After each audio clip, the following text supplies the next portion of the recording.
Hello friends, मैं हूं नरेंद्र और आप देख रहे हैं एनडीसी इन्फो प्लस। मेटा के अपने इंटरनल रिसर्च ने पाया कि इंस्टाग्राम का एल्गोरिथम रिकमेंडेशन उन एडल्ट्स को बच्चों के साथ जोड़ रहा था जिन्हें मेटा ने खुद अनुमानित गलत ठगियों के रूप में फ्लैग किया था। ऐसे प्रोफाइल्स को जो अकाउंट रिकमेंड किए गए उनमें से 26% टीनेजर्स थे। एक पूर्व इंजीनियर ने कोर्ट में शपथ लेकर कहा कि अगर आपकी दिलचस्पी बच्चियों में है, छोटी बच्चियों में, तो इंस्टाग्राम उनसे आपको जोड़ने में बहुत अच्छा है। अभी हाल ही में एक जज ने मेटा को पब्लिक न्यूइसेंस करार दिया और सोशल मीडिया हिस्ट्री की सबसे बड़ी पेनल्टी सुनाई। लेकिन शायद ये इतना ही नहीं रहने वाला। ये कहानी शुरू होती है एक पिता से जो खुद मेटा के अंदर काम करते थे। आर्थर बेजर एक इंजीनियर डायरेक्टर थे मेटा में। वो कंपनी छोड़ चुके थे, लेकिन फिर वे 2019 में कंपनी में वापस लौटे कंसल्टेंट बनकर। वजह थी उनकी 14 साल की बेटी। उसने इंस्टाग्राम अकाउंट बनाया और कुछ ही दिनों में अपने आप गलत तस्वीरें आने लगी और इसी तरह से गलत तस्वीरें भेजने के लिए रिक्वेस्ट भी आने लगी। बेजर ने इसको अंदर से ठीक करने की कोशिश की। इन्होंने जकरबर्ग को खुद ईमेल किया, लेकिन लीडरशिप ने कुछ नहीं किया।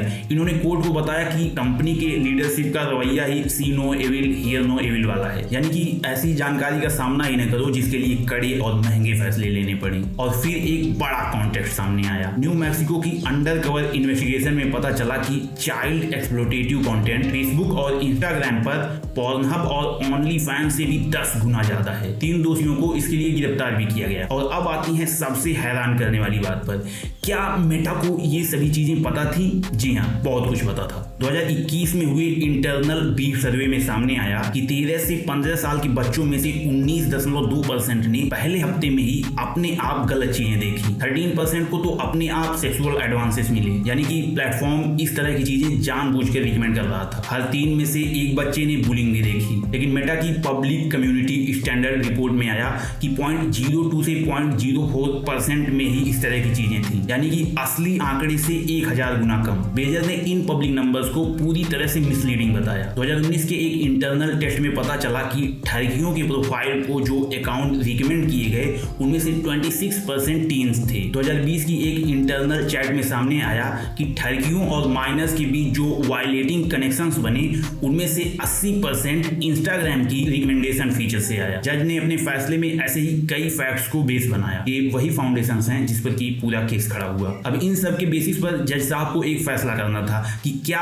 मेटा एक सिर्फ प्लेटफॉर्म है या फिर कुछ और उनका जवाब ऐसा है कि सोशल मीडिया को हमेशा के लिए बदल सकता है। जज ने फैसला सुनाया कि मेटा के प्लेटफॉर्म पब्लिक न्यूइसेंस हैं, मतलब कि सामाजिक आफत, उपद्रव या फिर गड़बड़ी। उन्होंने इसे एक पोल्यूशन फैक्ट्री से कंपेयर किया, जिसमें प्लेटफॉर्म्स हैं फैक्ट्री, कंटेंट है जो वहां पे बनता है और बच्चों का साइकोलॉजिकल हार्म और सेक्सुअल एक्सप्लॉयटेशन वो पोल्यूशन है जिसको साफ करना जरूरी है। ये पहली बार है जब किसी सोशल मीडिया कंपनी को पब्लिक न्यूइसेंस कहा गया है। मेटा ने सेक्शन 230 को अपने डिफेंड में इस्तेमाल किया, जो सालों से सोशल मीडिया कंपनीज को एक सील्ड की तरह बचाता आया है। इस नियम के अनुसार, अगर आसान शब्दों में कहें तो, अगर कोई पर्सन सोशल मीडिया प्लेटफॉर्म जैसे यूट्यूब, इंस्टाग्राम या फिर फेसबुक, रेडिट आदि पर कुछ भी गैर कानूनी पोस्ट करता है या खराब चीज पोस्ट करता है तो उसके लिए प्लेटफॉर्म उतना जिम्मेदार नहीं रहता। लेकिन यह एक्ट भी इस केस को नहीं रोक पाया, क्योंकि जज साहब ने कहा कि ये थर्ड पार्टी कंटेंट को टारगेट नहीं कर रहे हैं, बल्कि ये मेटा के डिजाइन और एल्गोरिथम को टारगेट कर रहे हैं। वैसे जज ने एल्गोरिथम में कोई बदलाव करने के आदेश नहीं दिए, क्योंकि इसके लिए रूल्स में बहुत बड़े बदलाव करने पड़ेंगे जो अमेंडमेंट का हिस्सा है। पेनल्टी की बात करें तो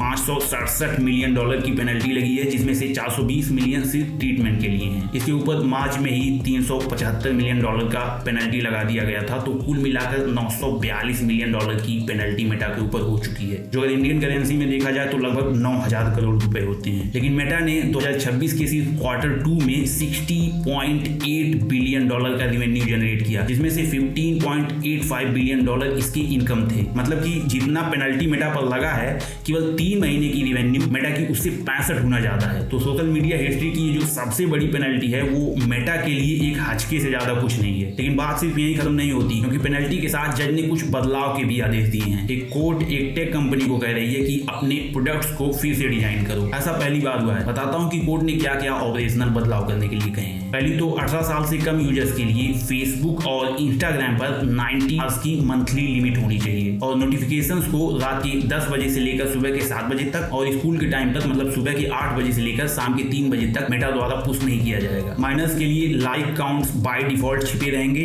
और उनका अकाउंट भी प्राइवेट रहेगा बाय डिफॉल्ट। किसी भी माइनर का अकाउंट किसी भी एडल्ट को रिकमेंड नहीं किया जाएगा। कोई भी अनकनेक्टेड एडल्ट किसी माइनर को मैसेज नहीं कर सकता। जो एडल्ट चाइल्ड सेक्सुअल एक्सप्लॉयटेशन में शामिल पाए जाएंगे उनको केवल एक ही स्ट्राइक से प्लेटफॉर्म से पूरी तरह से बैन कर दिया जाएगा। सीसैम रिपोर्ट अब एनसी-MEC तक पहुंचने से पहले ह्यूमन रिव्यू से गुजरेगी। लॉ इन्फोर्समेंट की सेमी एनुअल ट्रेनिंग मेटा खुद फंड करेगा। स्कूल रिपोर्टिंग पोर्टल बनेगा और 2 साल के अंदर AI एज एश्योरेंस टूल्स और साथ ही अंडर 13 प्रिडिक्शन मॉडल, जिन्हें बाहर से कोई मॉनिटर नियुक्त नहीं किया है, उनका कहना है कि वो खुद कंप्लायंस चेक करेंगे। मेटा फिर से अपील करने की तैयारी में है। इनका कहना है कि ये फैसला फैक्ट्स को गलत तरीके से पेश करता है, लेकिन इस फैसले को बाकी अदर स्टेट्स के लिए एक ब्लूप्रिंट की तरह देखा जा रहा है। न्यू मैक्सिको तो सिर्फ एक राज्य है। मेटा के सामने अभी 41 स्टेट के अटॉर्नी जनरल, 1300 स्कूल डिस्ट्रिक्ट और हजारों पर्सनल इंजरी के केसेस खड़े हैं और कैलिफोर्निया का कोएलिशन ट्रायल तो इसी महीने शुरू हो रहा है। मतलब कि मेटा की विपदा अभी दूर नहीं होने वाली। एक बार पूरी स्टोरी को फिर से कंपाइल करता हूँ। ऐसा पहली बार हुआ कि जब किसी कोर्ट ने किसी सोशल मीडिया कंपनी को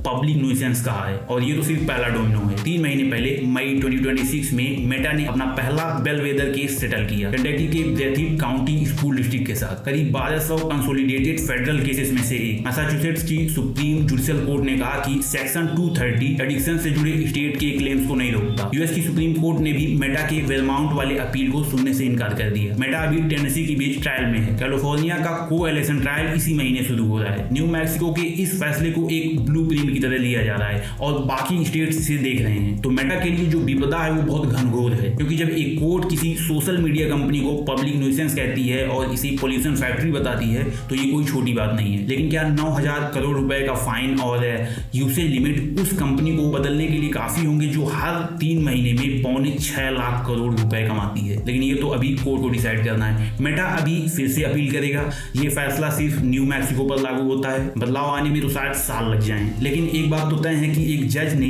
इंस्टाग्राम की तुलना एक फैक्ट्री से की है, जिसमें बच्चों को होने वाले नुकसान को पोल्यूशन की तरह बताया गया है और इसको साफ करने के आदेश भी दिए गए हैं। सवाल ये नहीं है कि कंपनी बदलेगी कि नहीं, सवाल ये है कि बाकी सोशल मीडिया इंडस्ट्री पर इसका क्या फर्क पड़ेगा। बाकी आपको क्या लगता है कमेंट बॉक्स में जरूर बताएं। और इस वीडियो के लिए इतना ही था। अगर अच्छी लगी हो तो लाइक कर दें। ऐसी वीडियो अच्छी लगती है तो चैनल को भी सब्सक्राइब कर लें। मैं आपसे मिलता हूँ अगली वीडियो में। तब तक के लिए बाय बाय।